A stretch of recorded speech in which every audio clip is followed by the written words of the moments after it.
You've been invited to a party. Good people, good location, probably a good time. And you said yes, because saying no felt rude. But the moment you hung up, something in your chest dropped. Not dread exactly, just a quiet, exhausting awareness that you now have to perform on a day you had already planned to spend alone. And here's what nobody talks about. You're not dreading the people.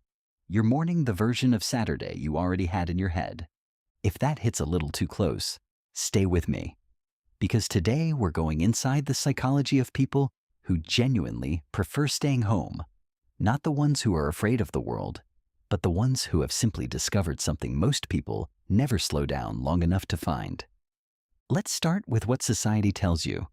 If you turn down invitations often, you're labeled antisocial, a hermit, boring, the friend who never shows up. Culture has spent decades glamorizing being out there, the rooftop parties, the spontaneous road trips, the candid laughing photos that say, I am fully alive and you're missing it. But here's the question nobody asks.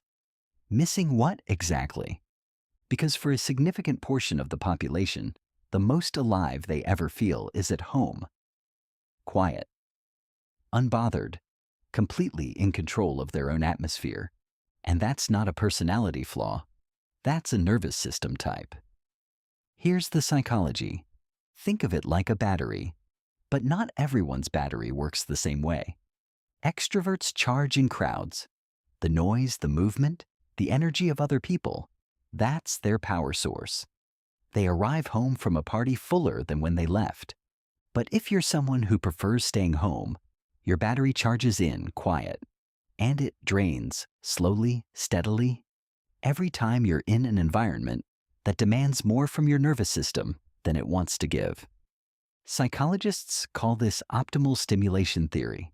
Every person has a baseline level of input their nervous system is comfortable with. Go below it and you feel bored. Go above it and you feel overwhelmed. For people who love solitude, that threshold is lower, not weaker, just more precise. Research by psychologist Elaine Aron found that roughly 15 to 20% of the population qualifies as highly sensitive, meaning their nervous systems process sensory and emotional information more deeply than others. Bright lights, loud music, dense crowds, surface-level small talk. For these people, that's not a fun Friday night. That's an overstimulation event they'll spend the next 24 hours recovering from. Home isn't avoidance. Home is the charger that actually works. But there's a deeper layer here. It's not just about stimulation. For many people who love staying home, it's also about control, and not in the anxious, white-knuckle sense, in a much more fundamental human sense. Out in the world, everything is negotiable except your discomfort. The restaurant is too loud. The conversation goes somewhere you didn't choose. Plans change at the last minute. Someone you barely know asks you a question you have to answer carefully. Every moment requires a small, invisible performance. At home, none of that applies. You control the lighting, the temperature, the soundtrack. Whether there's conversation or complete silence, there's no performance required because there's no audience. For people with high sensitivity or anxiety, this isn't a preference. It's a physiological need. Their nervous systems are asking for predictability, and home is the one environment that reliably delivers it. Psychologists call this environmental mastery, a sense of competence and comfort in your own space that directly contributes to psychological well-being. People who have it aren't hiding from life. They're building a life that actually fits them. And here's the part that might surprise you. Studies consistently show that people who are comfortable with solitude tend to score higher on creativity, emotional intelligence, and self-awareness. Not because staying home makes you smarter, but because the inner life of someone who spends time alone tends to be richer, more developed, and more examined. When you're rarely alone with your thoughts, you never really learn what your thoughts are. You outsource your inner life to the noise around you, the group opinion, the social cue, the reaction to the room. But when solitude is your natural state, you think more deeply. You notice more. You know yourself in a way that people who are constantly surrounded by others sometimes don't.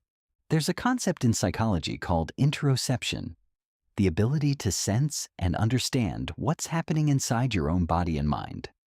People who are comfortable in stillness tend to have stronger interoceptive awareness. They know when they're tired before they collapse. They know when a relationship is wrong before it becomes a crisis. They know what they actually want, as opposed to what they've been told to want. Here's something you can actually use. Next time you feel the guilt creeping in, I should have gone, I should be better at this, pause and ask yourself one question. Am I avoiding something? Or am I returning to myself? That's it. Just those two options. Because avoiding looks like staying home and feeling relief mixed with shame. Like you escaped something you'll eventually have to face. Returning to yourself looks like staying home and feeling genuinely restored. Like you gave yourself exactly what you needed and you know it. One is hiding. The other is self-knowledge. And the more honest you get with that question, the better you'll understand which one you're actually doing. And what, if anything, needs to change. Now, and this matters. Not everyone who stays home is operating from a place of peace. Some people stay home because leaving feels genuinely impossible. Not uncomfortable, not draining. Impossible. The weight of social anxiety or depression, or past experiences that made the outside world feel dangerous, can turn home from a sanctuary into something closer to a sentence. And the difference matters. If staying home fills your battery, if a solo Saturday feels like a gift you gave yourself, that's healthy solitude. That's self-knowledge in action. But if staying home is the only thing that feels safe, if turning down invitations comes with a quiet voice that says, you should be able to do this, why can't you do this? That's a signal worth paying attention to, not a judgment. A signal, and it deserves a real response. Peace looks like choosing to stay in. Hiding looks like being unable to leave. For those who truly love staying home, here's what the research says about you. You likely find meaning in small rituals. The specific mug, the particular corner of the couch, the hour before anyone else wakes up when the house is completely yours. These aren't signs of a small life. They're signs of a person who has learned to be present. Something the entire wellness industry is trying to teach people who never slow down long enough to practice it. You likely form fewer, deeper relationships.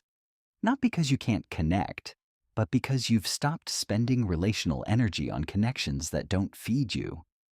You're not antisocial. You're selective. There's a significant difference. You likely have a rich inner world, thoughts, ideas, questions, observations that most people never stop moving fast enough to notice. The best ideas rarely come in the chaos of a crowded room. They come in the quiet, in the half-awake hours, in the stillness that other people are constantly trying to fill. So let's reframe this completely. Preferring to stay home is not a consolation prize for people who couldn't hack it socially. It is not shyness dressed up in psychology language. It is not something to fix or push through or apologize for. It is a nervous system type. It is an emotional intelligence profile. It is a way of moving through the world that values depth over volume, presence over performance, meaning over momentum. The world will keep telling you that you're missing out, that life happens out there, that you should push yourself, show up, be more. But you already know something they don't. The most interesting version of your life isn't happening at the party.